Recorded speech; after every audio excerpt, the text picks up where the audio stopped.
Seguimos ahora con la cuestión relativa al régimen legal de las prestaciones dinerarias. Vamos a empezar a analizar lo que está establecido en el artículo 11 y siguientes de la Ley de Riesgos de Trabajo.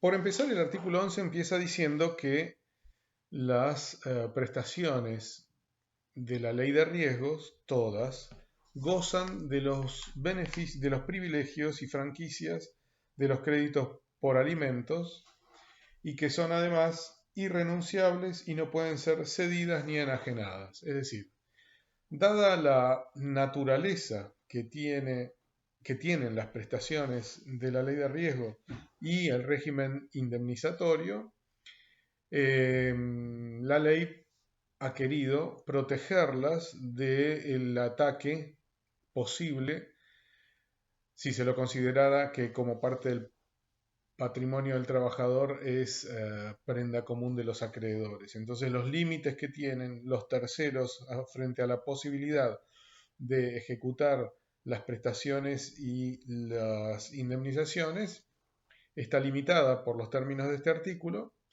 y también limita la posibilidad del propio trabajador accidentado de disponer de ella enajenándola o cediendo los derechos. Esto no es posible. En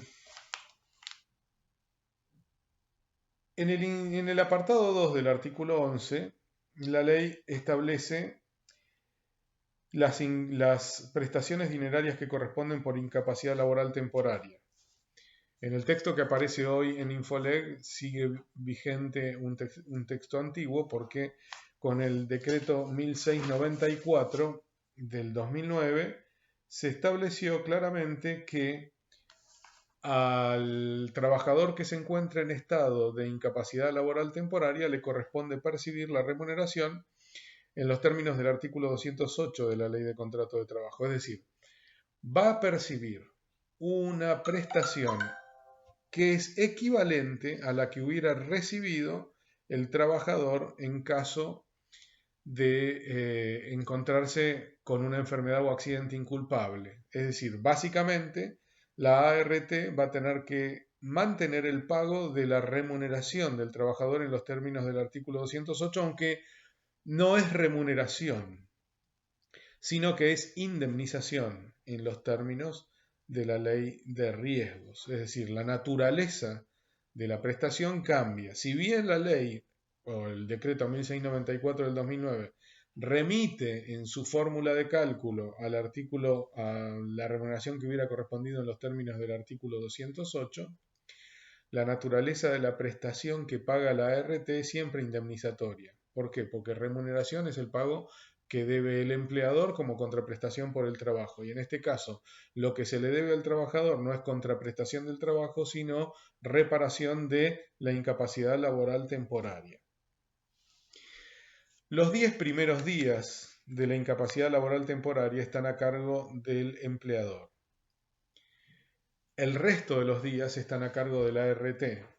Esto funciona al modo propio de la franquicia de los contratos de seguro. ¿Qué son las franquicias en los contratos de seguro? Es el piso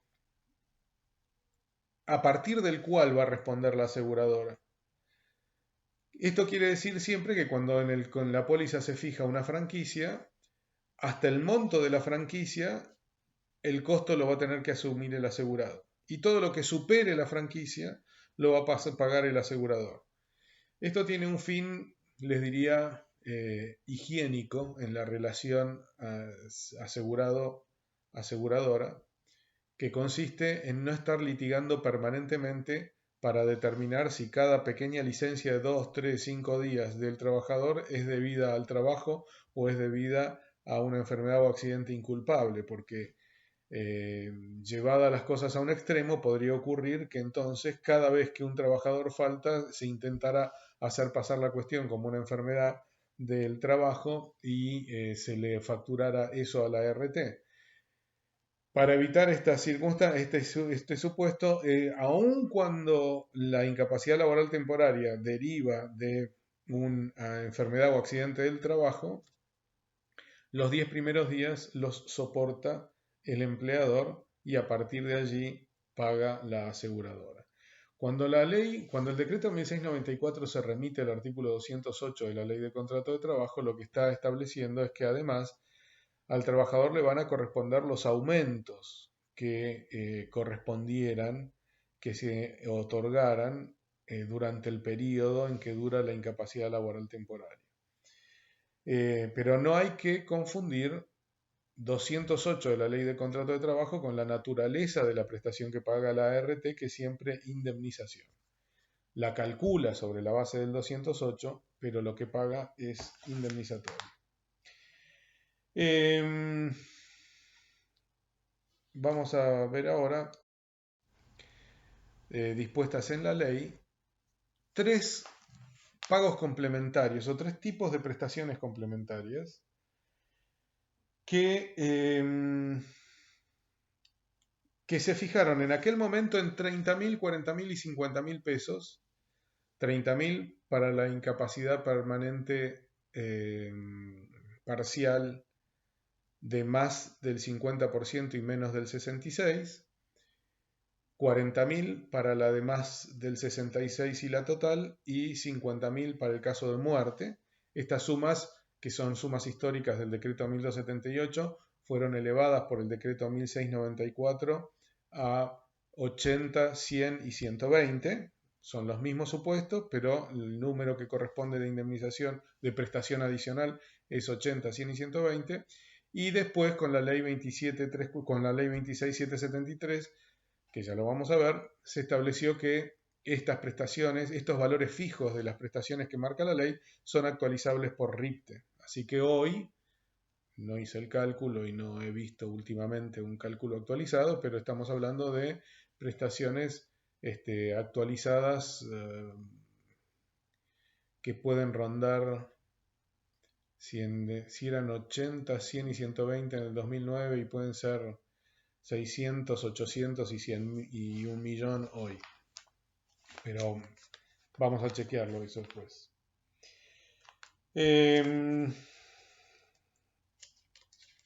Estas prestaciones adicionales se suman a lo que le corresponda al trabajador con motivo de la enfermedad o accidente.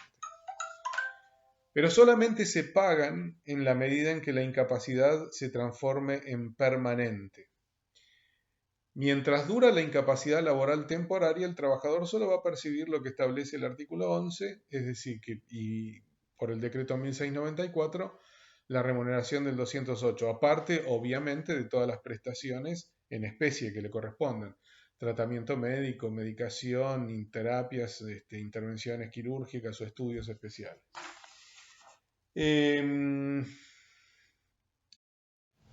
Para poder entrar a analizar ahora cuál es la prestación, la indemnización que corresponde en caso de incapacidad laboral permanente, es necesario que empecemos a explicar algunos conceptos que están descritos en la ley. Cuando ustedes lean el artículo 12, van a ver que la ley ahí define qué es el ingreso base del trabajador. ¿Por qué nos vamos a ocupar ahora de esto? Porque a los fines de la indemnización de la incapacidad laboral permanente, el legislador utiliza como variables que integran la fórmula la remuneración del trabajador, el porcentaje de incapacidad del trabajador, la edad del trabajador y un número que fija en forma discrecional. Ya lo vamos a ver, no quiero adelantarme a eso. Pero para poder determinar cómo se va a calcular, cómo va a intervenir en la fórmula la remuneración del trabajador, establece 2 conceptos.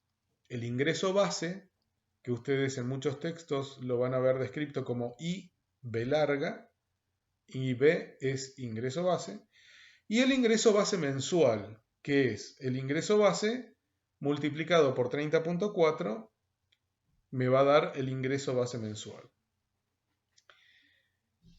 ¿Cómo se calcula el ingreso base? Según el artículo 12 de la Ley de Riesgos de Trabajo, el ingreso base se calcula sumando todos los rubros remuneratorios percibidos por el trabajador y a estos fines se establece que los rubros remuneratorios son los que estuvieron sujetos a aportes y contribuciones, esto para zanjar debates sobre en distintas actividades qué rubros puedan o no puedan ser considerados remuneratorios desde el punto de vista del aporte del empleador y del cálculo que hace la ART y del cálculo de las indemnizaciones.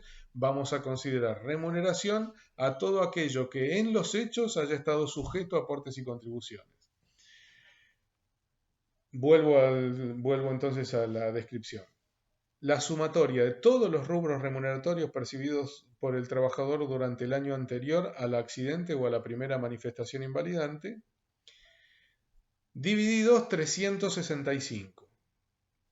Con este cálculo, ¿qué vamos a tener? El valor de la remuneración diaria promedio del trabajador.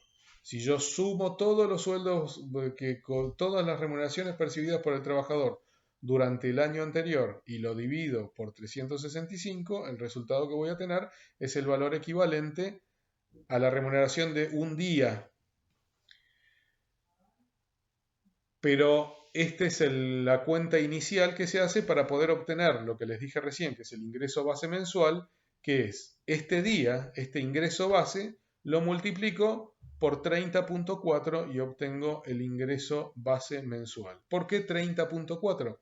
Porque 30.4 es el promedio de días que tienen los meses en el año. Si yo sumo los de los 12 meses, los que tienen 30, los que tienen 31 y el que tiene 28 y divido todo por 12, me va a dar que los días promedios de un mes en el año es 30.4. Por lo tanto, entonces, para resumir, si yo tengo que el ingreso base es el valor día y como dice la ley lo multiplico por 30.4, tengo el ingreso base mensual, ese ingreso base mensual que ustedes a partir de ahora, y a partir de ahora lo vamos a llamar IBM, porque así lo van a ver escrito en la mayoría de los fallos de jurisprudencia y en la doctrina que lean, el IBM es la base remuneratoria que voy a tener en consideración para integrar la fórmula de la que vamos a hablar ahora. Cuando la incapacidad se convierte en permanente, ¿qué dice la ley? Y acá nos vamos al artículo 14. Vamos directamente. Incapacidad laboral permanente parcial, que en realidad también se resarce igual que la total, pero ya vamos a ver ahora cómo. ¿Qué va a percibir el trabajador una vez que la incapacidad se convierte en permanente? Y acá volvemos al video anterior. Vimos que cuando un trabajador se accidenta o se enferma, el estatus legal al que está sujeto, la ART, es a considerar esa enfermedad como una incapacidad laboral temporaria. Mientras dura el estado de incapacidad laboral temporaria, el trabajador va a percibir lo que le hubiera correspondido en concepto del artículo 208 y siguientes de la Ley de Contrato de Trabajo, pero lo va a percibir de la aseguradora. En cuanto la incapacidad se transforma en permanente, y si quieren nos volvemos a remitir, ¿cuándo se transforma en permanente la incapacidad? Cuando cesa el estado de incapacidad laboral temporaria, que puede ser por el alta, con incapacidad permanente, por el transcurso de 2 años desde el accidente o primera manifestación invalidante, o por la muerte. Entonces, transformada en permanente, el trabajador va a dejar de cobrar lo que la RT le pagaba en los términos del artículo 208 porque estaba en condición de incapacidad laboral temporaria y va a pasar a tener derecho a que se le pague la indemnización que corresponde en los términos del artículo 14 de la Ley de Riesgos. ¿Y cuál es esta indemnización que corresponde? Es 53 veces el ingreso base mensual por el porcentaje de incapacidad por el coeficiente de edad. Creo que lo dije 2 veces. 53 veces el ingreso base mensual por el porcentaje de incapacidad por el coeficiente de edad. Vamos de a poco y se los voy a explicar del siguiente modo. El número 53 es un número que pone el legislador discrecionalmente. Cuando se sancionó la ley 24.557 el número no era 53, era 43. Después subió. Si mal no recuerdo fue el decreto 1278 que lo elevó a 53 veces. Lo cierto es que, si ustedes se acuerdan del video de los antecedentes históricos, vimos que históricamente la primera indemnización que fijó la ley 9688 era 1000 veces el salario diario.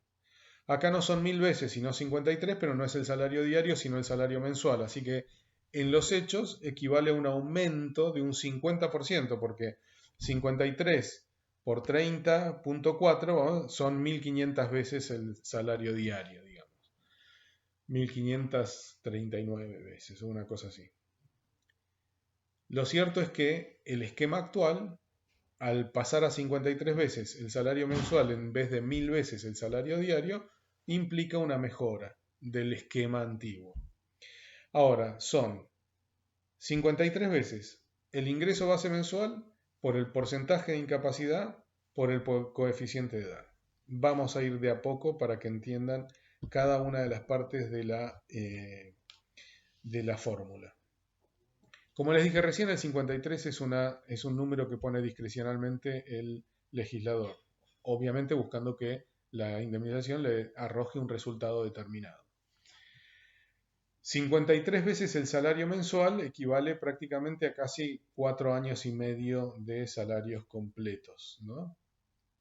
Pero como eso es lo que corresponde en caso de que la incapacidad sea total, si la incapacidad no es total, a ese número tengo que integrarle en la fórmula la obtención del porcentaje de incapacidad. ¿Qué significa obtener el porcentaje de incapacidad? Y esto es muy importante que lo entiendan bien porque cuando se estudia directamente de los textos a veces se comete un error que es muy común, que es que cuando la fórmula dice por el porcentaje de incapacidad, en lugar de obtener el porcentaje de incapacidad, lo que hacen es multiplicar por el guarismo y con eso la indemnización se les dispara. ¿Por qué les digo esto? Si yo les digo que la incapacidad es del 10%, el salario del ingreso base mensual del trabajador vamos a suponer que es 10.000 pesos.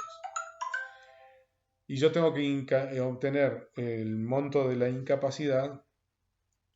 Si yo multiplico 10.000 por 53 me va a dar 530.000.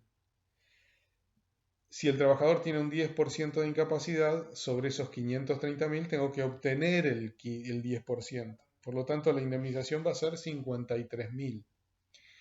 Si el trabajador tuviera el 100% de incapacidad, la indemnización sería 530.000. Pero como tiene el 10% de incapacidad, tengo que obtener el porcentaje de incapacidad del monto de la cuenta que estoy haciendo y con ello, entonces, en lugar de 530.000 en este caso, bajo a 53.000. Espero que esto les quede claro, si no agarren papel y lápiz y escriban lo siguiente. Ponen, por un lado, agarren papel y lápiz y escriban lo siguiente. 53 por 10.000, entre paréntesis le ponen a los 10.000 IBM, que es el ingreso base mensual. Eso les da 530.000. Y este es un trabajador, vamos a ver, tenemos un trabajador que tiene un 10% de incapacidad, otro trabajador que tiene un 50% de incapacidad y otro trabajador que tiene un 100% de incapacidad. Para el del 10% de incapacidad, sobre esos 530.000, vamos a obtener el 10%, así que a ese le va a corresponder 53.000. Para el de 50% de incapacidad, vamos a obtener el 50%, por lo tanto, sobre 530.000 me va a dar 265.000, que es la mitad de 530.000. Y para el de 100% de incapacidad no voy a obtener ningún porcentaje porque como es el 100%, entonces la cuenta va a quedar 53 por 10.000. A esto, aparte, hay que aplicarle el coeficiente de edad, que es lo que les voy a explicar ahora. Quise dejar al final el coeficiente de edad para que ustedes entiendan en esta cuenta cómo se aplica la obtención del porcentaje de incapacidad en la indemnización. Con motivo de que con la ley 9688 original no había distingos en términos de edad, es decir, la incapacidad solamente, la fórmula indemnizatoria solo contemplaba la remuneración del trabajador, el número que indicaba la ley por el que había que multiplicarlo y el porcentaje de incapacidad. Pero era lo mismo si yo tenía 18 años y recién empezaba a trabajar y perdía un brazo, que si tenía 64 años y medio y estoy a 6 meses de jubilarme y perdía un brazo. Los dos trabajadores con la misma categoría y la misma remuneración, con 18 años o con 64, cobraban lo mismo en la ley 9688. Esto fue modificado recién en el año 88, cuando con la ley 23643 se incorporó el coeficiente de edad, pero ¿qué era el coeficiente de edad? Se obtenía de dividir 100 dividido la edad del trabajador en la ley 23643. La ley 24028 lo bajó a 65 dividido la edad del trabajador, porque en realidad tenía sentido. Si yo divido 65 años por la edad del trabajador y el trabajador tiene 65 años, 65 dividido 65, según las matemáticas de Pitágoras, da 1. Si yo multiplico por 1, cualquier número que multiplico por 1 da el mismo número. Es decir, el 1 no varía la fórmula. Pero si el trabajador tenía 22 años de edad, vamos a ponerle, o 21 y pico, 65 dividido 21 me da 3. En consecuencia, ese trabajo, vamos a suponer que da 3. Estoy haciendo números globales. Entonces ese trabajador de 21 años, con el coeficiente de edad, lo que logra es que su indemnización se multiplique por 3. A diferencia de lo que le pasa al trabajador con 64, casi 65 años, en que prácticamente no modifica. ¿Y cuál es la razón de esto? Que obviamente la edad tiene una incidencia determinante en la gravedad de las consecuencias de la incapacidad que padece el trabajador. ¿Por qué?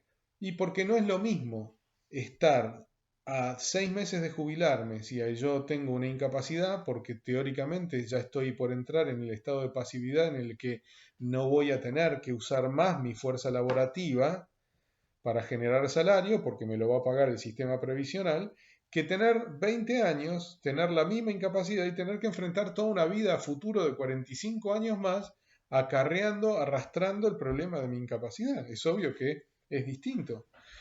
Esto no quiere decir que no va a ser resarcida la persona mayor, sino simplemente que este coeficiente va a generar una pauta de diferenciación entre la persona joven que tiene muchos años por delante para arrastrar su incapacidad y la persona mayor que está muy cerca de la jubilación, en cuyo caso la incapacidad no va a tener una incidencia en su posibilidad de generar salario o de obtener empleo, que es lo que tiene en vista el régimen indemnizatorio como uno de los valores que intenta proteger o resarcir. Entonces tenemos hasta acá 53 por ingreso base mensual. Obtener, no me gusta decir por porcentaje de incapacidad porque eso los lleva a la confusión de pensar que tienen que multiplicar por el número. Obtenemos el porcentaje de incapacidad y multiplicamos por el coeficiente de edad. ¿Cómo es el coeficiente de edad? 65 dividido la edad del trabajador. Vamos a hacer un ejercicio después para que a ustedes les quede bien claro. Voy a ver cómo hago para, si puedo, con alguna herramienta de edición de estos videos, mostrárselos en pantalla. Si no, porque además, según veo, la pantalla, no sé cómo hacer para que ustedes vean al derecho en lugar del revés. Pero bueno. Cuando veamos la clase de Zoom, vamos a hacer ejercicios cuando veamos esto en la clase de Zoom, así les quedan claros. Lo cierto es que quiero que ustedes hoy sepan que el régimen de la ley de riesgos tiene la prestación que ya vimos de incapacidad laboral temporaria mientras dura el estado de temporalidad de la incapacidad.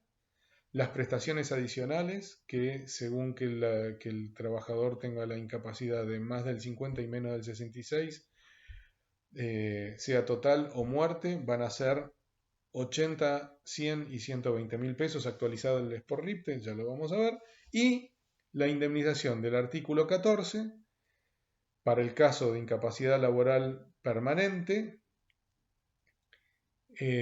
parcial, que es la fórmula que les acabo de explicar.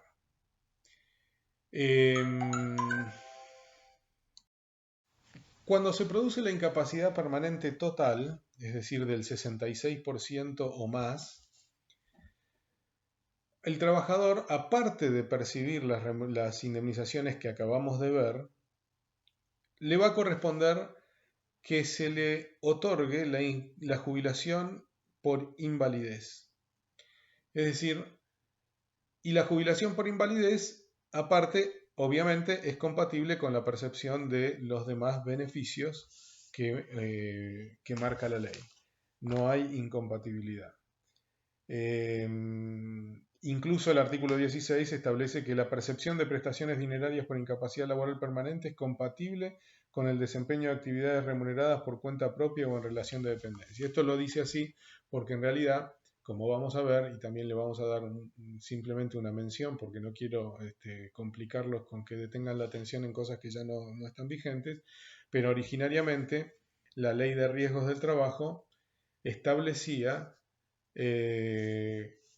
que una parte de las indemnizaciones, según el porcentaje de incapacidad, iban a ser resarcidas con una indemnización de pago único y otra parte, según la incapacidad, iba a ser resarcida con un sistema de pago periódico o en forma de renta. La ley 26773 dejó sin efecto todo el sistema de pago en forma de renta, porque en realidad ya la Corte Suprema de Justicia de la Nación en la causa Mignone había establecido la inconstitucionalidad del pago en forma de renta.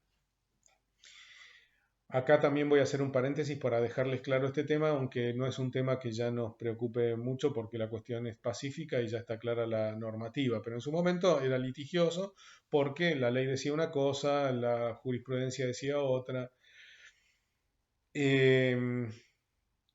Según los términos de los compromisos internacionales asumidos por la Argentina frente a la OIT, el régimen de reparación de riesgos del trabajo debiera contener un sistema de pago periódico. ¿Qué quiere decir pago periódico? Tenemos dos modos de resolver esto. O yo le indemnizo al modo civil al trabajador y le doy en un momento dado toda la indemnización junta que corresponde al daño que estoy intentando reparar y el trabajador dispone de esa suma para hacer lo que le parezca. Lo razonable sería pensar de protegerla de modo que venga a asistir justamente las dificultades que van a derivar del hecho de tener una incapacidad laborativa.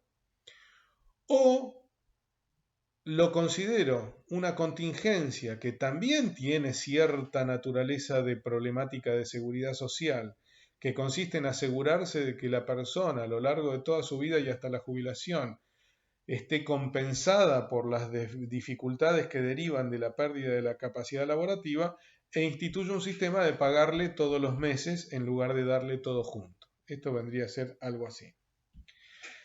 La ley 24.557 suscribió la idea de pagar en forma de renta, por lo menos parte de las remuneraciones, es decir, todas las que superaran de las indemnizaciones, las que superaran, las incapacidades que superaran el 50%, todas tenían un sistema de pago en renta. Las menores, un sistema de pago único. Y con esto Argentina quedaba también en orden desde el punto de vista de sus compromisos internacionales con la Organización Internacional del Trabajo. ¿Por qué opina la Organización Internacional del Trabajo que este tipo de indemnizaciones debiera pagarse en forma fraccionada mensualmente, asegurándose, mensualmente? Justamente es para asegurarse de que el capital que está previsto para asistir la pérdida de la capacidad laborativa del trabajador no corre el riesgo de perderse. y al no perderse, cumpla la finalidad que es estar presente para sostener las dificultades derivadas de esa incapacidad desde que se produce hasta que el trabajador se jubila. ¿Por qué? Porque también es cierto, es muy cierto, yo lo he vivido en mi experiencia de juez laboral, lo he visto ocurrir muchas veces, el trabajador recibe toda la indemnización y ya de por sí en Argentina es bastante difícil ser ducho en inversiones y en manejarse en el mercado financiero como para tratar de sostener el valor de un capital a lo largo del tiempo. Y eso, digamos, no es algo que resulte fácil a nadie, mucho menos a un trabajador. Lo cierto también es que muchas veces ocurre que la disposición de esos montos terminan por diluir, desaparecer quizá, y dejar de cumplir la finalidad que se cumplían miles de veces. La persona se encuentra por primera vez en su vida con un monto muy importante indemnizatorio y resulta que el primo quería abrir un kiosco y le pidió prestado y a él le pareció buena idea por ahí comprarse 2 autos o 3 autos para ponerlos a funcionar de taxi y después resulta que lo cierto es que un día nos encontramos con que la suma que el trabajador percibía para poder asistir a que iba a tener que vivir una vida acarreando esta incapacidad, desapareció. Y ahora tengo la contingencia, que es la disminución de la capacidad laborativa, y no tengo más el régimen de asistencia porque se diluyó. Esto es algo así como decir, por alguna razón el día que una persona se jubila no le devuelven toda la plata de sus aportes, sino que le dicen que hasta que se muera va a cobrar todos los meses, porque de lo que se trata es de asegurarse que la contingencia vejez está cubierta. Y el único modo que el Estado tiene de asegurarse que la contingencia vejez no va a poner a las personas en situación de indigencia es asegurar que estas percepciones van a ser mensuales hasta el día que se muera. Para la OIT y para todos los países que suscribieron los convenios de los que surge esta obligación, con los accidentes de trabajo pasaría lo mismo. Es decir, vienen a tratar de reparar un daño que involucra un valor tal desde el punto de vista de la contingencia social y laborativa que implica para el trabajador, que justifica que en lugar de darle toda la suma de la indemnización junta, corriendo el riesgo de que desaparezca y nos quedemos con la contingencia sin cubrir, nos aseguremos de que el sistema se asegura que la persona va a percibir mensualmente, hasta el momento que corresponda según el sistema, lo necesario para asistir a esa dificultad. En esto viene también un doble interés. El interés de todos los que están detrás de la gestión de la indemnización, que somos los abogados, y el interés de los trabajadores de decir, si se trata de mi capacidad laborativa y se trata de mi daño, entonces yo tengo derecho a disponer como me parezca del monto de la indemnización.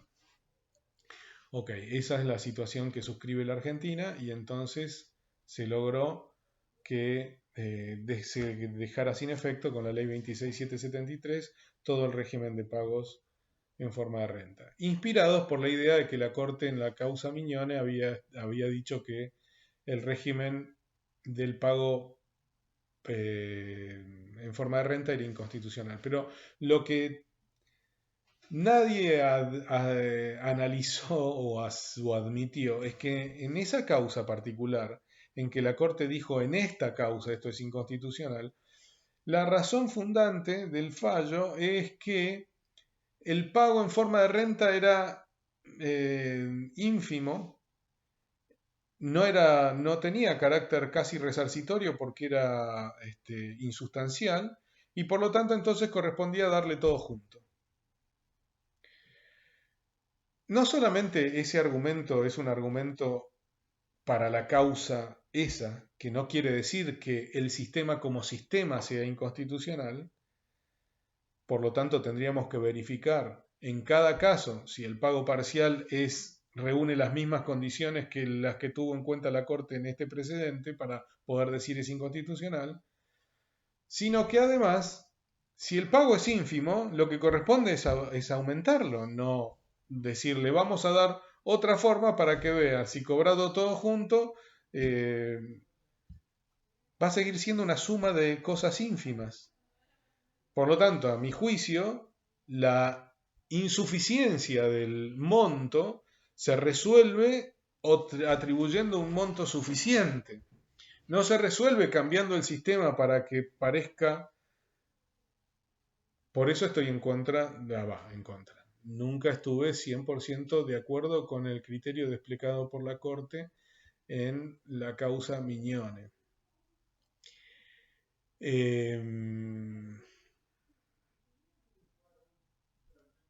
A partir de este precedente de la Corte, todos los tribunales más o menos al unísono y toda la doctrina laboralista interpretó que la Corte había descalificado el sistema de pago periódico como inconstitucional.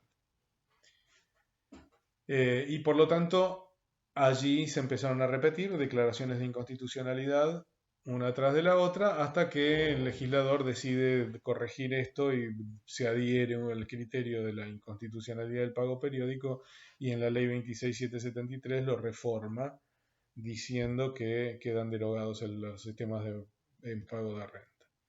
Pero antes de eso teníamos un sistema de pago de renta que era bastante complejo de entender, así que pónganse contentos porque esta vuelta no se van a tener que complicar con eso. Tengan en cuenta cuando leen el artículo 17 el concepto de gran invalidez, aparte de cobrar la incapacidad permanente total, la persona que sea declarada gran inválida, acuérdense que hay gran invalidez cuando la incapacidad que sufre la víctima le requiere la asistencia de una tercera persona en forma permanente para los actos normales de su vida. Según el decreto 1694, bueno, originariamente se había establecido una prestación equivalente a 3 veces el AMPO dejó de aplicarse como medida para las indemnizaciones en esta ley, y el decreto 1694 del 2009 estableció que esta prestación iba a ser de 2.000 pesos mensuales, son 2.000 pesos del año 2009, que obviamente se ajusta por RIPTE, así que cuando veamos cómo se ajusta por RIPTE podemos hacer los ejercicios de actualizar estas sumas fijas. Y finalmente vamos a ver qué pasa en el caso de muerte del damnificado. Obviamente cuando muere el trabajador que ha sido víctima de un accidente de trabajo, los que acceden a cobrar la indemnización son sus causavientes. La pregunta es quiénes son los causavientes, porque en la ley de contrato de trabajo, cuando vemos el artículo 248, vemos que la ley remitió como causavientes a lo que era el artículo 38 de la ley 18037, que establecía un listado. La ley 18037 se derogó y se sustituyó por la 24241, y entonces ese listado para alguna parte de la jurisprudencia habría cambiado, para otra parte de la jurisprudencia sigue siendo el mismo anterior, y la única diferencia es que en uno los padres del trabajador soltero integran la lista de causavientes y en otro no. Pero ¿cómo lo resuelve nuestra ley en el artículo 18, apartado segundo? Dice, se consideran derechohabientes a los efectos de esta ley a las personas enumeradas en el artículo 53 de la ley 24.241. Hace lo mismo que hizo el 248 de la ley de contrato de trabajo, así que el día que este artículo se modifique vamos a tener en este caso el mismo debate que tuvimos con el 248. Quienes concurrirán en el orden de prelación y condiciones allí señaladas. El límite de edad establecido en dicha disposición se entenderá extendido hasta los 21 años, elevándose hasta los 25. Bueno, lo importante es considerar que el artículo es más largo. Nos remitimos al listado de causavientes del artículo 53 de la ley 24.241, y el decreto 1000, como los padres del trabajador soltero no estaban incluidos en el listado, el decreto 1278 de diciembre del 2000 los incluyó. Así que hoy por hoy podemos decir que el listado de causavientes es un listado completo que ya no suscitaría debate sobre la inclusión o no de los mismos sujetos que estaban en el régimen de la ley 24241.